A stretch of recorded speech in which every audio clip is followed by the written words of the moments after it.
Dan, there's something going on here that we need to kind of nip in the bud, like yesterday. What'd you do? You just knocked on something there? I put my finger down business, emphatically. Dan. That's what that means. I Yep. said, and everybody knows what that means. It means business. Business. Because, pero ayer, we needed to nip this in the bud because this is what's going on. David, I thought we were cool. I thought we were cool enough. Samson. You know? Yeah, David Samson's here. Hey, David, welcome back. Happy, what day is today? Wednesday. He wasn't supposed to be Shocking that I'm here. here, actually. It is shocking he's here, and we'll get into the irresponsibility of various people in a second. Well, he's been taking, look, David's been taking strays all week, right? And I have not issued any strays that I'm aware of to David. I don't know if he has any issues with me. I don't have any issues with him. Is he my favorite person in the world? No. But, you know, we can be here and we can be friendly and we can be civil. We can, you know. But we can work together. Exactly right. Not live together. Be professional. You don't have to be friends off the field. Exactly. Yeah. We are professional people doing a job. Zagak. Until David comes and starts coming after everybody's breakfast, which is what's been going on here the past couple of days. Because he's walking around and he's making his little comentarios, his little comments here and there, saying things, but he always says it within Dan's earshot. He's trying to plant this seed in Dan's head that no one should be eating breakfast here, that people should be starving every morning. David is anti-nutrition, is what's going on here. And he's not happy that we're eating breakfast, and he's trying to come and cut some costs, and he's trying to turn us in to the 2013 Marlins here, and I say no. No. We built this stadium, and we're going to fill it with people with full bellies. Let me help you with what I'm actually doing. I'm trying to get the money out of that budget line item and into your salary. When it gets to my salary, I'll believe that. Because here's the thing. I have found other gastos, Dan. I have found other places where money is being wasted, and I would like to help with this project if you can. Open the books, and I will look through it, and I will help you. Because just moments after David was railing against the breakfast that we get, delicious, wonderful breakfast, I might add. Thank you, Dan. Today's was for the excellent, breakfast. by the way. Incredible. Excellent Wednesday is job, Dan. much Yes, better thank than you. Monday and Tuesday, but we don't need to get into that. Good breakfast today. Now, I saw a file of unclaimed parking passes that are a complete waste of money. A complete waste of money. I don't need to name names, but Bimmel doesn't need a parking pass. When he comes down here, he doesn't drive. He doesn't need a parking pass. Jenny doesn't drive when she comes down. She doesn't need Billy, a parking I pass. suggest that you stop right now. We don't need parking passes for the No, people that but don't you drive. actually mentioned Bimmel's name. I did not. That's like saying that you didn't. No, No, we're he didn't. cool. He didn't He say didn't. he You didn't mentioned say it. it. He You didn't said say it. that. You said it, I not said me. it. He I said, didn't he say said it. he wasn't going to mention I don't need to names. mention Right, you didn't anything. need to. I'm just saying, if you come to town, and this isn't a shot at anyone, it's just if you come to town and you don't have a car, we don't need to pay for More those so you parking stay passes. here at the Elser. Yeah, we don't you need kinda parking don't need to passes drive. if you're staying at the hotel. Now, to be fair, you're not even organized enough that I made my own reservation at the Elser for this entire period. Yeah. And Pablo and I were only told. Pablo never even knew about the Elser. And then we were told about it after the fact that, hey, we have some sort of deal. But you all knew we were coming here, but no one said anything to Pablo or to me about that. No, we didn't actually. No, it seems like no one knows what's going on. Oh, I just know there this. is no deal at the Elser? No, we didn't know anyone was coming. Someone knew. No one knows. That's not true. No one knows who knew. That's the thing. It's kind of like every day we don't know what's going on. But I'm just saying this. Look, let's save on the parking passes. Juju, I love, but Juju doesn't drive when he's here. He doesn't need a parking pass. Okay. Amin doesn't need a parking pass. I didn't want to, after that particular hockey game in Toronto, start with your complaints about It wasn't parking me. passes. David was complaining about the breakfast, and I have to stand up, guys. And I'm here to say, if we're Okay. going to cut expense, parking pass is not Okay. necessary. I- The hockey game, incredible. All right. We will take your suggestions under advisement as it regards how it is that we're spending money around here. For the record, Samson's not supposed to be here today. He wasn't going to be here today. He had to change his plans to be here today because Amin El-Hassan, our basketball expert, missed his flight. And Stugotz decided yesterday that he was going on vacation when vacations are supposed to be planned months in advance. Jeremy Taché, who just got here, is allegedly sick. I'm not sure I believe that. I just think it's that the Knicks happened to him last night. Well, he's been Nick-itis. Yeah, he's been sitting next to Tony, and Tony has his 18th bout of Y sinusitis soy un this caballo year. y estoy aquí. Yeah, he's getting everybody sick. So what do you want me to tell you? We're 3 years into a pandemic and people are still showing up sick to work. I'm not sick. I have You a sound bit of terrible. Okay, guys, you know I struggle a daily battle with sinusitis. What do you want me to tell you? Some You're days not I have supposed to have sinusitis daily. You should get a nose Okay, job. are you my doctor? I thought you No. said it's No, okay. allergies. It's sinusitis is that in Spanish. Oh, it is? Oh, sorry. That's what I'm saying. Where'd this guy come from? Where's Hey, Thanks for letting me know you guys moved. I've been over at the Clevelander with Bob the engineer for 3 weeks. You know you got a place called Kush down there, man? Not what I thought. First round of the Not what I playoffs. It's hockey guy, surfer hockey guy, far away from the microphone, has been watching the first round of the playoffs from the Clevelander. I love this new building, though, dude. I'm a huge fan of Frozen. I'm more of an Olaf guy, but love the Elsa. Do you have a parking pass? Did you watch that game, dude? Did you watch that Bobrovsky game, was dude? great. Well, you've been at the Swaggy Clevelander. Verhage, how do you go low on Sergei Bobrovsky? You always got to go top shelf where Mrs. Bowler keeps a peanut butter, dude. Have you found a $400 wad of cash laying around there? Oh, yeah.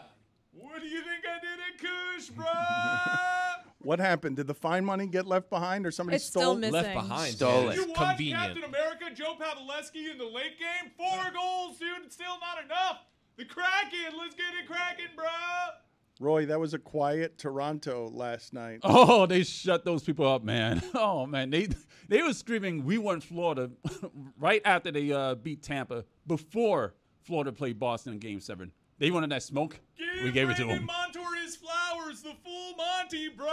Best defenseman in the league. He's 1B right now on my Conn Smythe rankings on this team. Listen, I'm early on in my hockey education, I'd say. I'll be an expert by the end of this series. But Roy told us yesterday that this Lion guy was going to be the goalie, that he was the first one to leave the ice. He even went and he told, some other people that was going on. What happened with that? Because he was not the goalie. They decided not to start him. Usually when the first goalie goes off the ice during practice, that's usually the starter. So maybe there's a little smoke screen.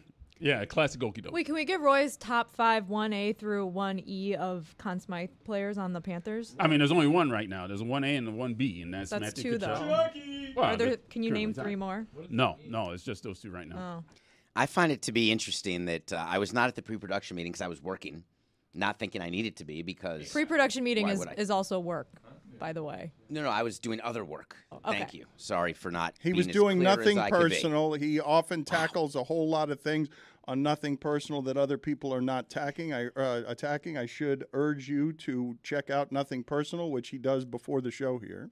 I was asked by someone at Meadowlark, because I have a microphone that I did not get from Meadowlark that I got myself. Hey, would it be okay if Jessica uses this microphone for a bit she's doing later on because she doesn't have a microphone? And I said, well, of course.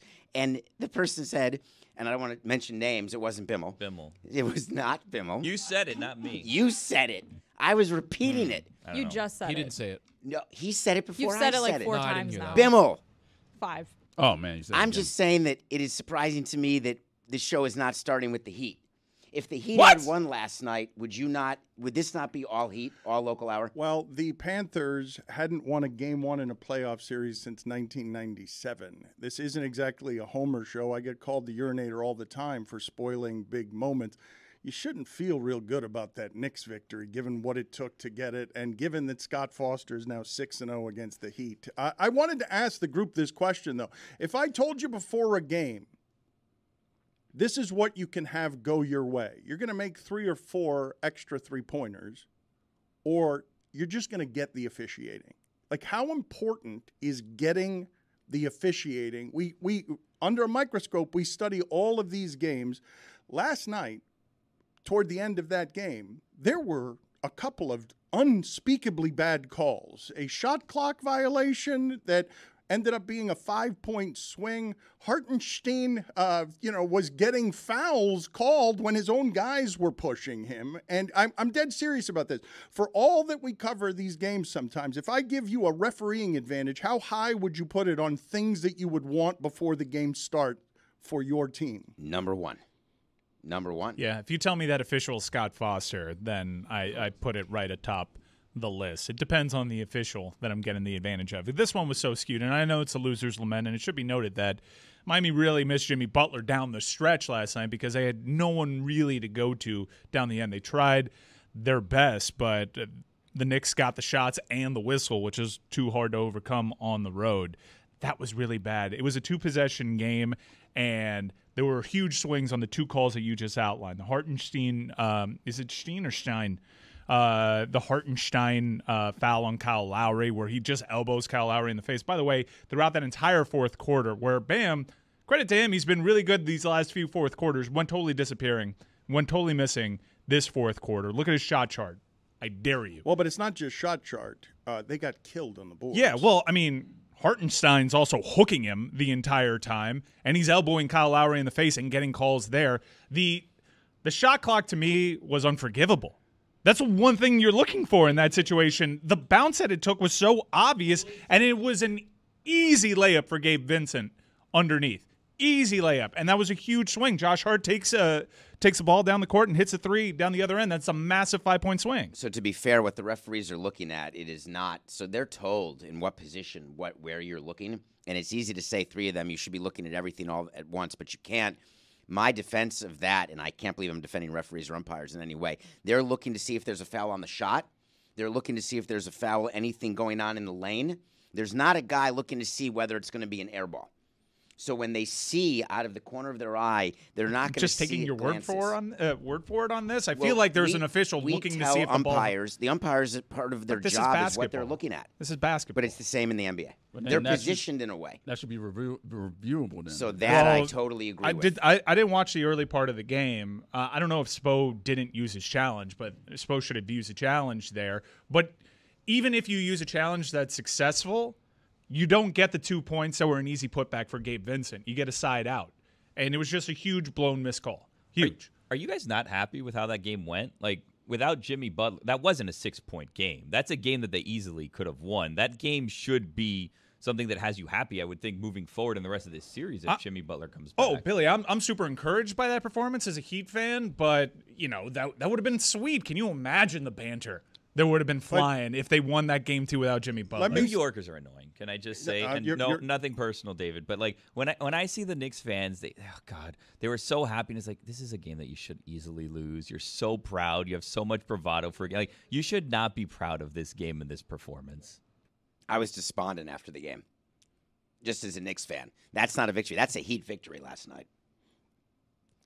Don't. But it's not. Don't. It's not, though. It's Don't. not. It's It's 1-1 not. right now.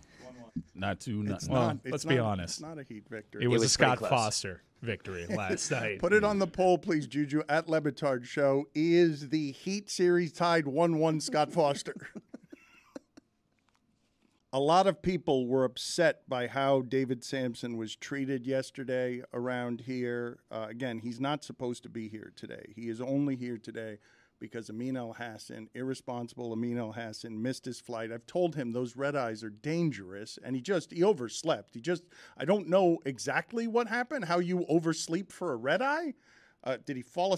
Was he napping during the Lakers game? To Amin's defense, though, there have been pilot strikes. American is having pilot strikes at the airport. Yeah, things but happen. he overslept. The pilots aren't in charge of his alarm. If the pilots were striking and then that made them late, he would have made the flight, though. Dan's accountability and the inequality of his staff is shocking. Dan is mad at David while Stu is running around and never working. This is Dan's fault for not setting up his team for success. Someone else writes in, Dan is a coward. He decided to hire you. He decided to take time off. He failed to take responsibility for his actions and instead used the Miami punching bag you've become to earn some easy brownie points with the idiots who blindly follow everything he bemoans. Look at that sly smile on David Glad you got my Samson's text. face. David Samson can't stop smiling. I'm only smiling because I found yesterday to be outrageous in so many ways, and then you pile it on with what happened this morning where I get a text, in a group text, where I can't get you and Mike to respond. Pablo and I were also discussing this. You guys don't respond, but yet we are there and available to respond at all times, and it comes in as I'm about to start Nothing Personal. Amin is not here. You have to do the whole show. Well, no, that's not my responsibility. David, I'm not going to respond to you saying I want to talk about Bryce Harper. That's just one of those that's going to live there. You're going to have to deal with that one. Okay. Careful. Oh, man. You're getting a lot of mean tweets about that one. I've been defending David the entire time. I wanted David in today, and thankfully I got David in today. And you guys, David, you're looking at cutting breakfast. You know, it costs us the same amount of money to have Amin El-Hassan fly in after the show than it does for him to fly in before the show, and we get one less show. I don't know why you have him fly in. Well, because I need him for meetings. There's things it's bigger called than Zoom. just this show. It's called Zoom. No, I need no. When somebody is that irresponsible, there have to be consequences. That's the thing about what I've noticed in my 2 weeks here. There doesn't seem to be anybody who believes there's a consequence to their actions. I sit next to Stu, and he does what he wants. You look in the container. There's no schedule. No, we don't know who's in, who's you. out. No consequence for Stugotz deciding maybe I'll come into work, maybe I won't. In fact, he's rewarded by the co-founder of this company with great seats to the Knicks game. What example are we setting? Well, it's Frankenstein, and you're Frankenstein, and it's all monsters. And I think it's Frankenstein. It's Hartenstein. Do they do that because they want to make sure that we all know he's not Jewish? That's what I was thinking about. I just heard it and assume the broadcasters are very meticulous about knowing how the player himself wants it pronounced. Well, it's not how he wants it, it's how it is pronounced. But how the player wants it pronounced, because this is what he says he or she says is his or her family name. I'm glad you mentioned that, because last week I was told that I've been pronouncing Matthew Tkachuk's name the wrong way, that it's supposed to be Tkachuk. And then I go to the official game and I hear their official in-game arena presentation, and they pronounce it Tkachuk. You watch any game, it's been Tkachuk all season. I'm going back to Tkachuk. We have the way you're supposed to do that is the players approve. There's a system where the media does. I'm sure you have access to this. Yes, I don't know why I let Jonathan Zaslow convince me that it's Tkachuk. I saw Keith Tkachuk play. He's Canadian. It's been Tkachuk my whole life. Zaslow's Canadian. And Tkachuk it shall remain. But don't they call him Chucky also? Like, they don't call him Chucky. They don't call him Chucky. That would be very Miami, though. Chucky! We should start calling him Chucky. Dímelo, Chucky! You guys, I don't know how you defend it. You can try. Oh, I just let people be themselves and take the consequences of that. It has worked out for us so far. But you want me to just take away breakfast and lunch from them as a consequence? I'm not saying that it's directly correlated. I'm saying that having discipline is actually, it's like saying that you don't have rules for your children. Children want boundaries. You're talking. I've heard this about dogs as well. I don't like think this is something that should apply to employees or the general culture Careful, we're Billy. trying to create around here. Careful, Billy. David will trade you to Detroit for Mike Rebello. Oh, no. No, Burke Badenhop for sure. Have you seen or signed an employee handbook? Anybody? Yes, we've all signed an employee handbook. So is there anything in there about how it works for There's reporting? nothing about not wearing a Pat McAfee T-shirt to the show. This isn't you're gonna interesting go to back anyone that. after the That's Heat gonna game. that's gonna be a loser. David, and you here's seem why. to dwell on these things that like lunch and breakfast, which I agree. Like if it push comes to shove and it's either lunch or we all get a raise, fuck lunch. But I think we can have all of these things. I don't think push comes to shove. Let's all be happy and have our lunch and breakfast, because lunch and breakfast are the perks that employees like to have, that make us happy, that brighten our morning, that make our pre-production meetings worth sitting through at 8 a.m. when we're all tired. Here's why it's worth sitting through. It's your job. Well, but That's it. Compensation is why we're doing it, though. No one's doing it for free. For the love of the game? Of course. Yeah. But our job is to make sure that there's a company. This is the problem with layoffs. Who's and our why- job? I thought you were hired as a talent.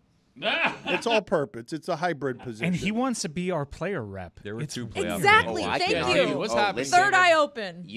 Third eye is blind, because I promise you that I will represent you in a way that you're not being represented currently. But one of the sacrifices is going to be the scrambled eggs. And you That's just how have it a is. semi-charmed life and think that you can come in here and dictate things, but what you want to take things away, and you want there to be consequences and discipline. I have never met a union rep who wants employees to be disciplined. That is the exact thing that union reps fight against. No, they actually fight against consistent discipline. Whoa, I really wish you would step Panthers back won. off that ledge, my friend. Which ledge? The ledge of scrambled eggs or the ledge of discipline? The Heat could have won. They should have won. Although it is a victory for the Heat. If you're the Knicks, you're flying to Miami despondent. No, Yes, no, you are. no, it's 1-1. And No, you have to take that as an L if you're the Knicks. Yes. I phrased the question wrong earlier. Are the Heat tied in the series with Scott Foster 1-1 is the way that I should have phrased the question. But there were 3 times in that game, and you'll remember them. We can complain about the officiating all we want, and you've heard before, make or miss league. But Kevin Love could have put them up 7 with 2 free throws and missed both of the free throws. Duncan Robinson had such a wide open three at the top of the key when they were down one that would have put them up two, that Thibodeau threw his arms up in the air because it's like the one thing you can't do with Duncan Robinson. He might as well have thrown up on the court, but then Duncan missed that shot as well. And Caleb Martin missed an easy and wide open corner three. When you're talking about what happened at the end of that game, and you're right, Mike, they missed Jimmy Butler in those spots because everything goes through him the last 5 minutes and he can get a tough playoff basket. Kevin Love missed a really good look that was generated by a baby deer on ice. That's how I would describe Bam Adebayo in that fourth quarter. Did you see the one play where Kyle Lowry basically had to stick the ball in his face? And he generated a great look for him, and he still missed it point blank. And he was doing really weird things on the defensive end, too, like running over Harvenstein on that three where Jalen Brunson hit it, where they had to review it for 17 minutes. That was obvious. Well, you also Stein, make my it bad. Harvin. Harvin? No, It's Hardenstein or Hardenstein. Whatever. All I know is that guy got Bronstein. pushed by R.J. Barrett, Duhast. not by anybody on the Heat. Du hast mich gefragt. I think he got pushed by Hart. But Hart, whatever. Right, All the okay. Knicks are the same. Doesn't matter. German now on the they show. are, and as Sean Connery for some reason. But I wanted to talk to Amin about this. We are paying Amin to fly in here on time and break the playoffs down for us because I wanted to talk to him about Bam's rebounding in that game. He got 8 rebounds, and they need him more than anybody. I mean, Kevin Love is doing some of that for them. But they need him to control the second chances and to if he's not going to score points and if he's not going to be the centerpiece of the offense with Jimmy out, they need him to rebound. And they need him for both. And he did neither. They need their all-star to be a maximum all-star if he's the only all-star they've got out there. And he wasn't doing the kind of rebounding they needed. But he's also undersized. Like, those guys are bigger than he is and stronger than he is. Right. You miss a big body. You miss some of the bigger bodies, dare I say, that might have thrown things on the court earlier just to see if they could compete in the paint. They don't really have many options. You got to live and die with Bam Adebayo there, and sometimes he's going to go up for a rebound against a bigger guy, and they're going to say 9. And at the end of the day, can we get Cody Zeller off the court? The guy is terrible. You're looking for size and people that can rebound. They passed him the ball in the wing, and it looked like he was holding the atomic bomb. He was like, "Oh my, I gotta get this out." Freak out. Threw it 75 yards the other way. I was like, "What are you doing?" What could have been? Because that would have been a sweep. I think you guys have to be more realistic about Bam, and here's the concern you have to have as a Heat fan. You go into a game when you're missing Butler, Bam is pulled aside. He knows he's got to be the number 1 option on offense, and he wasn't from the beginning. He's got to be the number 1 stopper on defense, and he wasn't throughout the game. I think that you should be very disappointed. As happy as you are about Butler, I assume, to be fair, you're that disappointed about Bam. This doesn't translate from game to game. Among the things that I enjoyed yesterday, and I hope it comes back to haunt them later in the series with the Knicks, Julius Randle loves so much to come down the court and try to make that ridiculous shot that makes Madison Square Garden pop. Yeah. Like if he's got You're not that guy, pal. If he's got the ball in his hands, he looks clearly, instead of winning a playoff game, that what he is craving is being the guy that makes the arena explode when the momentum is already carrying, even if it means he has to take a truly terrible shot in order to try it. Do you think the Knicks have cornered the market on old players who get camera time? Do you see that in Miami?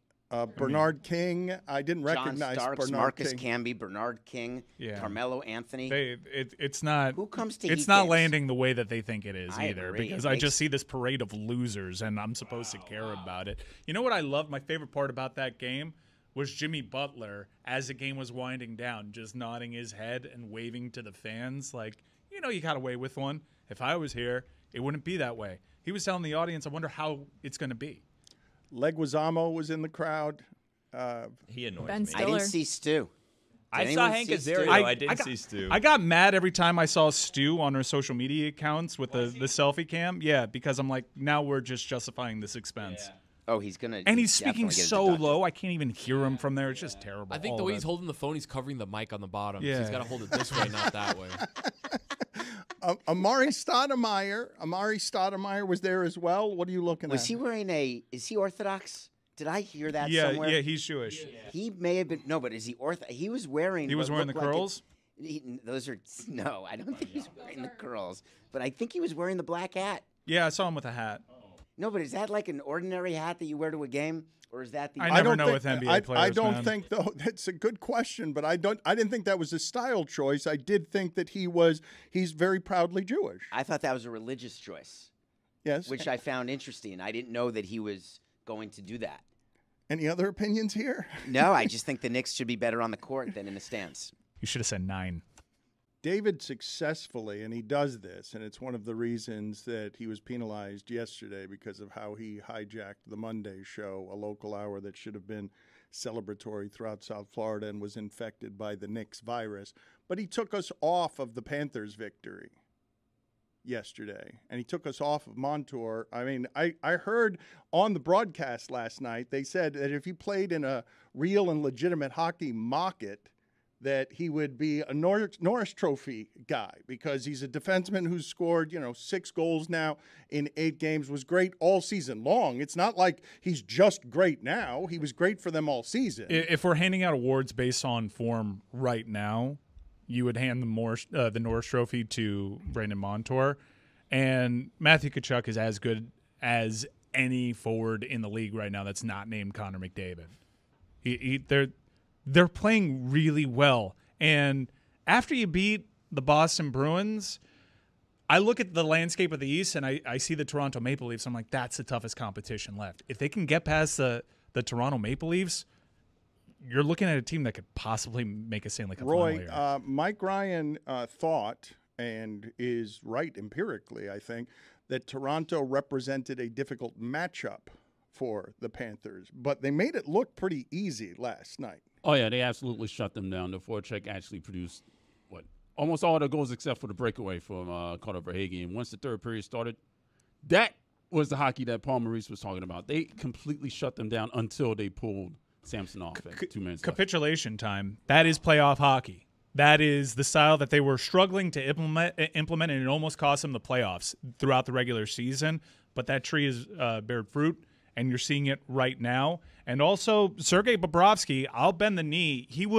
That's as memorable a performance as he's ever had in a Panther uniform.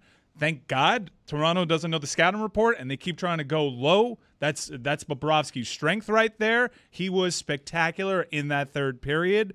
This team, they're starting to have that look. And Duclair, he's not the same player coming off that Achilles injury, although it seems to affect hockey players less. He's not looking to shoot as much, but he dropped an absolute dime to Carter Verhaeghe, who this is sad. Carter Verhaeghe, who I think we're well beyond having to start a dialogue about. Carter Verhaeghe became the franchise's leading goal scorer in the playoffs last night. Anthony Duclair got hit hard on that shift beforehand. He managed to stay in there and put that dime on dude, stick. Tkachuk, the book on Toronto, after one game in, you know that they're going to go after Tkachuk very physically, which Tkachuk kind of likes that stuff, but they were laying some big hits on Matthew Tkachuk all game long. And he's got his head on a swivel, and he found a way to mitigate the damage on those hits. But it's something to be concerned about.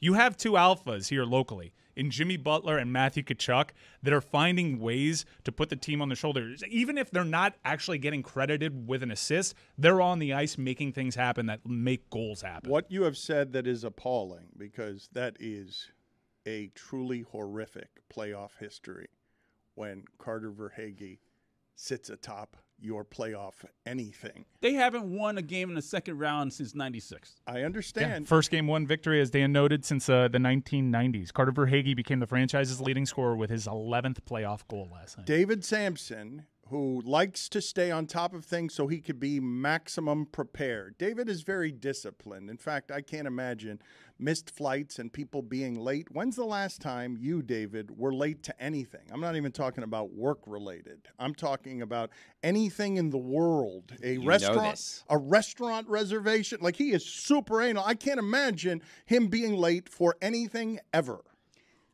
I'm never late, and I never say never. When you have a job to do, when you have somewhere to be, you have to be there. And you have to know that if you're not there, there's a problem. So, no, I've never missed a plane. Who would miss a plane? Am I the only one in this room who's never missed a plane? I've never missed a flight. But, David, I used to be professional and punctual like you, and then I worked here. And you know. But I don't. The want, vibe's just different here, man. Yeah, I want to make the vibe not different, where we can do the content that we do in a professional way, where it's organized, where we know who's going to be here, who's not going to be here, where we're making money as a group, as a business, building value. That can still be an environment that's fun, where we do good shows. And I think you guys think it's one or the other. You'll lose the crew. Missing a plane seems like it's more stressful because then you have to figure out your next flight, and it's not worth They it to rebook me. you automatically most of the time. You have to wait in line. You have to do this whole thing. Depending on the airline. The reason that I bring up that he is super responsible, super organized, feels the need to stay up very late watching Warriors-Lakers, the reason I bring it up is because he didn't realize that the Panthers had played until he got the alert on his phone that they had won. And it freaked me out, actually. But I wasn't crazed because this whole week that I've been here, when I was doing local hours, I was being hypersensitive to what was going on locally, which normally I wouldn't necessarily have to do because it's not going to be on nothing personal. And last night I didn't feel the need because I wasn't going to be here. And so it made me uncomfortable when I got the text from Mike because I have to be ready. And I was about to do nothing personal. And you're texting me about the show as I'm about to tape, which is just not nice. You know I tape from 8 to 8:45 every day, and you're texting me things about what to do on the show at Well, we 8:03. needed you. We needed you today, and I wasn't expecting to need you today. I didn't want you today. You weren't going to be here today. And again, you're only here today because Amin will get here, but he will get here after the show to talk What's about the use? Well, he's got to talk about his future show that's in development and that you're paying for. And he just got an extension, and he celebrates that extension by missing his first flight after the extension. Respect to Amin. I think that we need to. David's not going to feel great if we keep telling him you're not supposed to be here today. You shouldn't be. So, Billy, I appreciate. I was going to let it go, but is it a bit? It's just. Because I It's don't not need to setting be here. David up for success to constantly remind him you shouldn't be here. You're not supposed to be here. That's Let it go. I love the reference, dude. A lot of people are writing in support of David. I love In Studio Samson, and I don't know how I feel about this.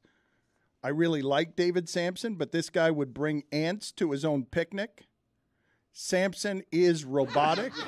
What is that? What does that mean? Samson is that bringing sand to the beach? How old is that person? I didn't write that one. Samson is robotic, but awesome. I'm coming around on Samson. You make it easy. Used to despise David, but damn, the more he's on the show, the more I'm growing to like the guy. Love Dan and Stu, but the David and Pablo dynamic was great. He is winning people over, but I'm just pointing out that he's not supposed to be here because he's not supposed to be here. I mean, I listened to Mike tell him yesterday, hey, you're out on Wednesday. We don't need you. No, that's not what happened. In fact, I remember exactly what happened, like it were yesterday, because it was yesterday. David, Dan, and myself met after the show. At lunch? At the lunch table? At lunch, and we were talking about today's show, and I was like, David, I'd love to have you in there. And then Dan made it very clear that he didn't want you in. I was like, okay, come in for half the show. Come in for half the show, and I'd let you pick the half. And then I texted you this morning that I needed you full show because I guess what can we credit Amin for? Being honest in this spot, Amin overslept and let us all down. But I'm happy that you're here. Wait, what would you have wanted him to say? When he doesn't show up this morning for the meeting, imagine if he hadn't contacted. That'd be a Stu move to not even tell you. I appreciate that Amin was honest because I can make content out of him oversleeping. It's on brand, so it's all good. And David, I think if I want to almost give Dan credit because what he did yesterday wasn't okay with me. I didn't like it whatsoever, and my wife didn't like it. I went home. Why is everyone being so overly mean? There's a justifiable meanness that you can have for and you to were way David too mean. Samson. Exactly. Always, because of what he did to our franchise. You can always be a little mean to David. I was but we just went overboard. speaking Too for the far, Dan. audience. I was just reading comments. The audience is speaking to speaking you. for the audience. You The were audience speaking has for you. outlets. Yeah. That's where you've been scraping all these comments from. The audience has tons of outlets that they can vent about David Samson. A lot of them with the same complaints. No one really surprising me with the David Samson experience. I know what I'm getting when we signed David Samson to Metal Art. He probably didn't know what he was getting because he's got problems with how we operate over here. You know what? You need to shape up or ship out. We've built a culture. Okay, and you may not agree with it, but you signed on. You signed that employee handbook too. No, I did not. Are you wearing flip-flops? Oh, Are you you didn't get wearing it yet. Hold on. flip-flops? Let's That's be against the clear. rules, I'm not actually. an employee. What's Not an going employee. on with All right, so Sandy? you're an independent contractor? Yes, sir. And let's also be clear, he is here, at least in part, because I need help with some of the business elements of this that he, not necessarily the ones that he's giving voice to, but he has taken it upon himself to notice what's happening in our environment and be pretty perpetually appalled by it. I appreciate that you say that you need help for the business angles, but he just told you himself he's an independent contractor. Therefore, he has no actual sway over that. He won the Cy Young, but this year he's been terrible. I know. What's going on? Actually, the sway that I want to have is not yet. I'm still in the learning phase. It's like coming into a new business where I'm trying to listen to people and understand what you're doing here. And the data points I keep getting are troubling. That's what I've been trying to communicate. 1-3, 5 ERA. And Mike, I do appreciate your relentless commitment to knowing it all.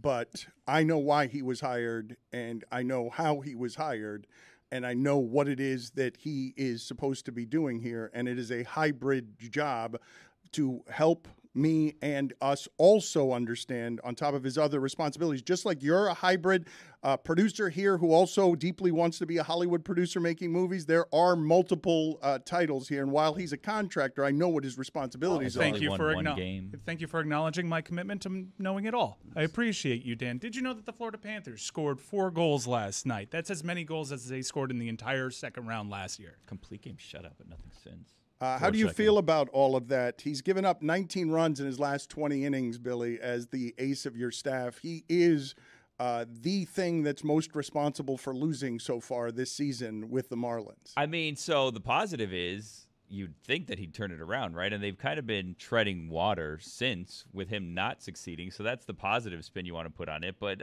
he did kind of skip a start a couple weeks back, so you wonder if there was something to that. Like, it's just puzzling what's going on with him right now. I was told, because he's been known for all the complete games, and we celebrate that. Because they don't happen. Careful. Don't tell me something I don't want to hear. Okay. You can tell me. Now? I'm a big boy. Okay. Here's the problem. He's no different than the other pitchers. Oh, I don't want to hear that. There's a risk. The risk is that you only have a certain number of pitches, and while it's cool to throw complete games, that's not the object. The object is October.